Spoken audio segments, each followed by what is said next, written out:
ओम शांति। 7 फरवरी 2025। बाबा के महावाक्य। मीठे बच्चे, तुम्हें चलते फिरते याद में रहने का अभ्यास करना है। ज्ञान और योग, यही मुख्य 2 चीजें हैं। योग माना याद। प्रश्न: अक्लमंद होशियार बच्चे कौन से बोल मुख से नहीं बोलेंगे? उत्तर: हमें योग सिखलाओ, यह बोल अक्लमंद बच्चे नहीं बोलेंगे। बाप को याद करना सीखना होता है क्या? यह पाठशाला है पढ़ने पढ़ाने के लिए, ऐसे नहीं याद करने के लिए कोई खास बैठना है। तुम्हें कर्म करते बाप को याद करने का अभ्यास करना है। ओम शांति। अब रूहानी बाप बैठ रूहानी बच्चों को समझाते हैं। बच्चे जानते हैं रूहानी बाप इस रथ द्वारा हमको समझा रहे हैं। अब जबकि बच्चे हैं तो बाप को व किसी बहन व भाई को कहना कि मुझे बाबा को याद करना सिखलाओ, यह रॉन्ग हो जाता है। तुम कोई छोटी बच्चियां तो नहीं हो ना। यह तो जानते हो मुख्य है रूह, वह तो है अविनाशी, शरीर है विनाशी। बड़ा तो रूह हुआ ना। अज्ञान काल में यह ज्ञान किसको नहीं रहता है कि हम आत्मा हैं, शरीर द्वारा बोलते हैं। देह अभिमान में आकर ही बोलते हैं मैं यह करता हूँ। अभी तुम देही अभिमानी बने हो, जानते हो आत्मा कहती है मैं इस शरीर द्वारा बोलती हूँ, कर्म करती हूँ। आत्मा मेल है। बाप समझाते हैं यह बोल बहुत करके सुने जाते हैं। कहते हैं हमको योग में बिठाओ। सामने एक बैठते हैं इस ख्याल से कि हम भी बाबा की याद में बैठें, यह भी बैठें। अब पाठशाला कोई इसके लिए नहीं है, पाठशाला तो पढ़ाई के लिए है। बाकी ऐसे नहीं यहाँ बैठकर सिर्फ तुम्हें याद करना है। बाप ने तो समझाया है चलते फिरते उठते बैठते बाप को याद करो। इसके लिए खास बैठने की भी दरकार नहीं। जैसे कोई कहते हैं राम राम कहो, क्या बिगर राम राम कहे याद नहीं कर सकते हैं? याद तो चलते फिरते कर सकते हैं। तुमको तो कर्म करते बाप को याद करना है। आशिक माशूक कोई खास बैठकर 1-2 को याद नहीं करते हैं। काम काज धंधा आदि सब करना है। सब कुछ करते अपने माशूक को याद करते रहो। ऐसे नहीं कि उनको याद करने के लिए खास कहाँ जाकर बैठना है। तुम बच्चे गीत व कविताएं आदि सुनाते हो तो बाबा कह देते हैं यह भक्ति मार्ग की है। कहते भी हैं शांति देवा, सो तो परमात्मा को ही याद करते हैं, ना कि श्री कृष्ण को। ड्रामा अनुसार आत्मा अशांत हो पड़ी है तो बाप को पुकारती है, क्योंकि शांति सुख ज्ञान का सागर वह है। ज्ञान और योग मुख्य 2 चीजें हैं। योग माना याद। उन्हों का हठ योग बिल्कुल ही अलग है। तुम्हारा है राजयोग। बाप को सिर्फ याद करना है। बाप द्वारा तुम बाप को जानने से सृष्टि के आदि मध्य अंत को जान गए हो। तुमको सबसे बड़ी खुशी तो यह है कि हमको भगवान पढ़ाते हैं। भगवान का भी पहले पहले पूरा परिचय होना चाहिए। ऐसा तो कभी नहीं जाना कि जैसे आत्मा स्टार है वैसे भगवान भी स्टार है। वह भी आत्मा है, परंतु उनको परम आत्मा सुप्रीम सोल कहा जाता है। वह कभी पुनर्जन्म तो लेते नहीं हैं। ऐसे नहीं कि वह जन्म मरण में आते हैं, नहीं, पुनर्जन्म नहीं लेते हैं। खुद आकर समझाते हैं मैं कैसे आता हूँ। त्रिमूर्ति का गायन भी भारत में है। त्रिमूर्ति ब्रह्मा विष्णु शंकर का चित्र भी दिखाते हैं। शिव परमात्माए नमः कहते हैं ना। उस ऊंच ते ऊंच बाप को भूल गए हैं, सिर्फ त्रिमूर्ति का चित्र दे दिया है। ऊपर में शिव तो जरूर होना चाहिए, जिससे यह समझें कि इनका रचयिता शिव है। रचना से कभी वर्षा नहीं मिल सकता है। तुम जानते हो ब्रह्मा से कुछ भी वर्षा नहीं मिलता। विष्णु को तो हीरे जवाहरों का ताज है ना। शिव बाबा द्वारा फिर पैनी से पाउंड बने हैं। शिव का चित्र ना होने से सारा खंडन हो जाता है। ऊंच ते ऊंच है परम पिता परमात्मा, उनकी यह रचना है। अभी तुम बच्चों को बाप से स्वर्ग का वर्षा मिलता है 21 जन्मों के लिए। भल वहां फिर भी समझते हैं लौकिक बाप से वर्षा मिला है। वहां यह पता नहीं कि यह बेहद के बाप से पाई हुई प्रारब्ध है। यह तुमको अभी पता है। अभी की कमाई वहां 21 जन्म चलती है। वहां यह मालूम नहीं रहता है।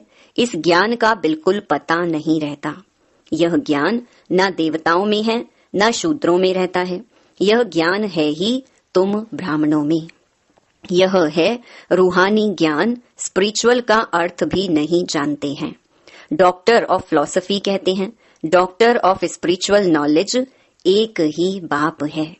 बाप को सर्जन भी कहा जाता है ना। साधु सन्यासी आदि कोई सर्जन थोड़े ही हैं। वेद शास्त्र आदि पढ़ने वालों को डॉक्टर थोड़े ही कहेंगे। भल टाइटल भी दे देते हैं, परंतु वास्तव में रूहानी सर्जन है एक बाप। जो रूह को इंजेक्शन लगाते हैं वह है भक्ति। उनको कहना चाहिए डॉक्टर ऑफ भक्ति, अथवा शास्त्रों का ज्ञान देते हैं। उनसे फायदा कुछ भी नहीं होता, नीचे गिरते ही जाते हैं। तो उनको डॉक्टर कैसे कहेंगे? डॉक्टर तो फायदा पहुंचाते हैं ना। यह बाप तो है अविनाशी ज्ञान सर्जन। योग बल से तुम एवर हेल्दी बनते हो, यह तो तुम बच्चे ही जानते हो। बाहर वाले क्या जाने। उनको अविनाशी सर्जन कहा जाता है। आत्माओं में जो विकारों की खाद पड़ी है उसे निकालना, पतित को पावन बनाकर सदगति देना, यह बाप में शक्ति है। ऑलमाइटी पतित पावन एक फादर है। ऑलमाइटी कोई मनुष्य को नहीं कह सकते हैं।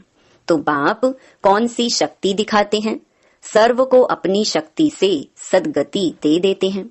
उनको कहेंगे doctor of spiritual knowledge. Doctor of philosophy यह तो ढेर के ढेर मनुष्य हैं। स्पिरिचुअल डॉक्टर एक है। तो अब बाप कहते हैं अपने को आत्मा समझ मुझ बाप को याद करो और पवित्र बनो।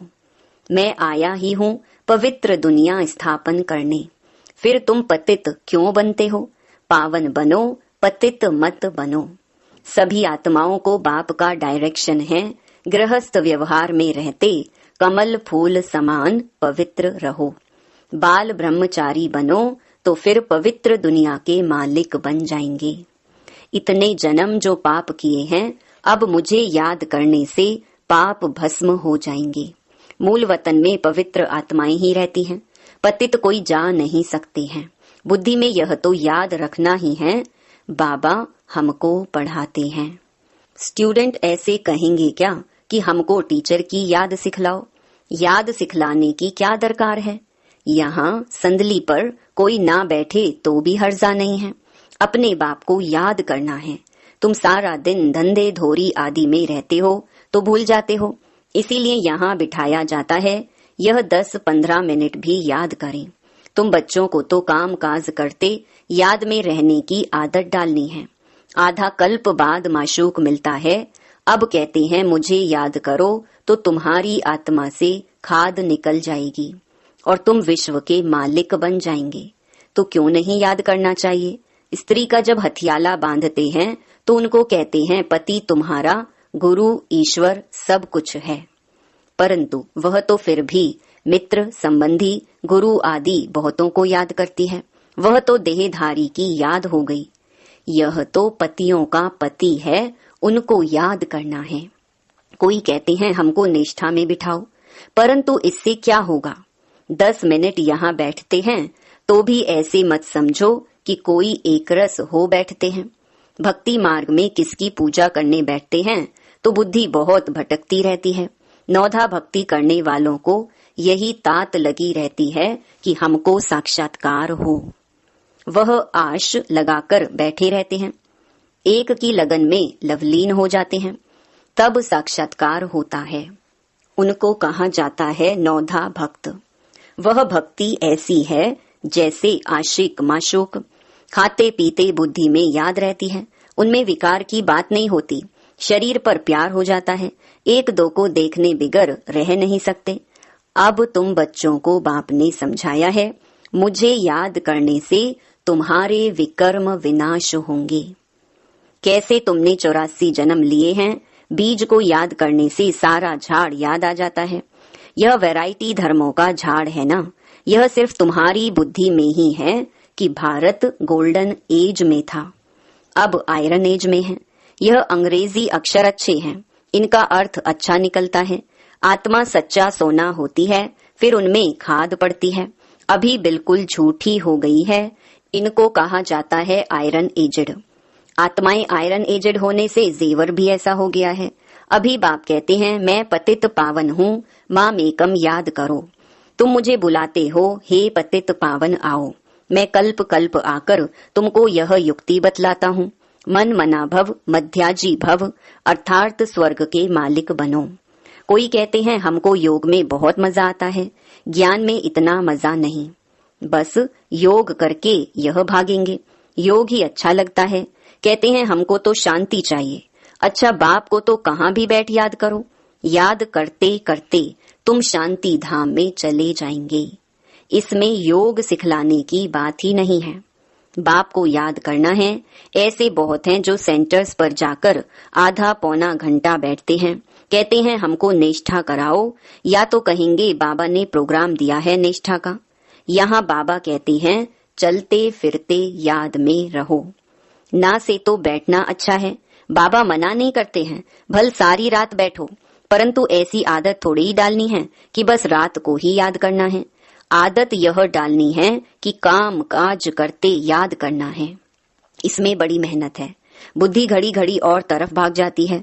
भक्ति मार्ग में भी बुद्धि भाग जाती है, फिर अपने को चुटकी काटते हैं। सच्चे भक्त जो होते हैं उनकी बात करते हैं, तो यहाँ भी अपने साथ ऐसी ऐसी बातें करनी चाहिए। बाबा को क्यों नहीं याद किया? याद नहीं करेंगे तो विश्व के मालिक कैसे बनेंगे? आशिक माशूक तो नाम रूप में फंसे रहते हैं। यहाँ तो तुम अपने को आत्मा समझ बाप को याद करते हो। हम आत्मा इस शरीर से अलग हैं। शरीर में आने से कर्म करना होता है। बहुत ऐसे भी हैं जो कहते हैं हम दीदार करें। अब दीदार क्या करेंगे? वह तो बिंदी है ना। अच्छा, कोई कहते हैं श्री कृष्ण का दीदार करें। श्री कृष्ण का तो चित्र भी है ना। जो जड़ है सो फिर चैतन्य में देखेंगे, इससे फायदा क्या हुआ? साक्षात्कार से थोड़े ही फायदा होगा। तुम बाप को याद करो तो आत्मा पवित्र हो। नारायण का साक्षात्कार होने से नारायण थोड़े ही बन जाएंगे। तुम जानते हो हमारी एम ऑब्जेक्ट है ही लक्ष्मी नारायण बनने की, परंतु पढ़ने बिगर थोड़े ही बनेंगे। पढ़कर होशियार बनो, प्रजा भी बनाओ, तब लक्ष्मी नारायण बनेंगे। मेहनत है, पास विद ऑनर होना चाहिए, जो धर्म राज की सजा ना मिले। यह मुरब्बी बच्चा भी साथ है। यह भी कहते हैं तुम तीखे जा सकते हो। बाबा के ऊपर तो कितना बोझा है, सारा दिन कितने ख्यालात करने पड़ते हैं, हम इतना याद नहीं कर सकते हैं। भोजन पर थोड़ी याद रहती, फिर भूल जाते हैं। समझता हूँ बाबा और हम दोनों सैर करते हैं। सैर करते करते बाबा को भूल जाता हूँ। खिसकनी वस्तु है ना, घड़ी घड़ी याद खिसक जाती है। इसमें मेहनत बहुत है। याद से ही आत्मा पवित्र होनी है। बहुतों को पढ़ाएंगे तो ऊंच पद पाएंगे। जो अच्छा समझते हैं वह अच्छा पद पाएंगे। प्रदर्शनी में कितनी प्रजा बनती है। तुम एक एक लाखों की सेवा करेंगे और फिर अपनी भी अवस्था ऐसी चाहिए। कर्मातीत अवस्था हो जाएगी, फिर शरीर नहीं रहेगा। आगे चल तुम समझेंगे। अब लड़ाई जोर हो जाएगी, फिर ढेर तुम्हारे पास आते रहेंगे। महिमा बढ़ती जाएगी। अंत में सन्यासी भी आएंगे, बाप को याद करने लग पड़ेंगे। उनका पार्ट ही मुक्ति धाम में जाने का है। नॉलेज तो लेंगे नहीं। तुम्हारा मैसेज सभी आत्माओं तक पहुंचना है। अखबारों द्वारा बहुत सुनेंगे। कितने गांव हैं, सबको पैगाम देना है। मैसेंजर पैगंबर तुम ही हो। पतित से पावन बनाने वाला और कोई है नहीं सिवाय बाप के। ऐसे नहीं कि धर्म स्थापक किसको पावन बनाते हैं। उनका धर्म तो वृद्धि को पाना है। वह वापस जाने का रास्ता कैसे बताएंगे? सर्व का सद्गति दाता एक है। तुम बच्चों को अब पवित्र जरूर बनना है। बहुत हैं जो पवित्र नहीं रहते हैं। काम महाशत्रु है ना। अच्छे अच्छे बच्चे गिर पड़ते हैं। कुदृष्टि भी काम का ही अंश है। यह बड़ा शैतान है। बाप कहते हैं इस पर जीत पहनो तो जगत जीत बन जाएंगे। अच्छा, मीठे मीठे सिकिलधे बच्चों प्रति माता पिता बाप दादा का याद प्यार और गुड मॉर्निंग। रूहानी बाप की रूहानी बच्चों को नमस्ते। धारणा के लिए मुख्य सार। पहला, काम काज करते याद में रहने की आदत डालनी है। बाप के साथ जाने व पावन नई दुनिया का मालिक बनने के लिए पवित्र जरूर बनना है। दूसरा, ऊंच पद पाने के लिए बहुतों की सेवा करनी है, बहुतों को पढ़ाना है, मैसेंजर बन यह मैसेज सभी तक पहुंचाना है। वरदान, स्नेह की गोद में आंतरिक सुख व सर्व शक्तियों का अनुभव करने वाले यथार्थ पुरुषार्थी भव। जो यथार्थ पुरुषार्थी हैं वे कभी मेहनत व थकावट का अनुभव नहीं करते, सदा मोहब्बत में मस्त रहते हैं। वे संकल्प से भी सरेंडर होने के कारण अनुभव करते कि हमें बाप दादा चला रही हैं। मेहनत के पांव से नहीं लेकिन स्नेह की गोदी में चल रहे हैं। स्नेह की गोद में सर्व प्राप्तियों की अनुभूति होने के कारण वह चलते नहीं लेकिन सदा खुशी में, आंतरिक सुख में, सर्व शक्तियों के अनुभव में उड़ते रहते हैं। स्लोगन, निश्चय रूपी फाउंडेशन पक्का है तो श्रेष्ठ जीवन का अनुभव स्वतः होता है।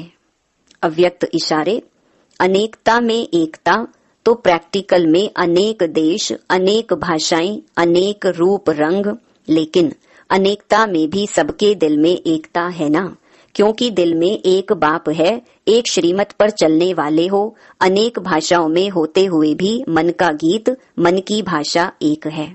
अच्छा, ओम शांति।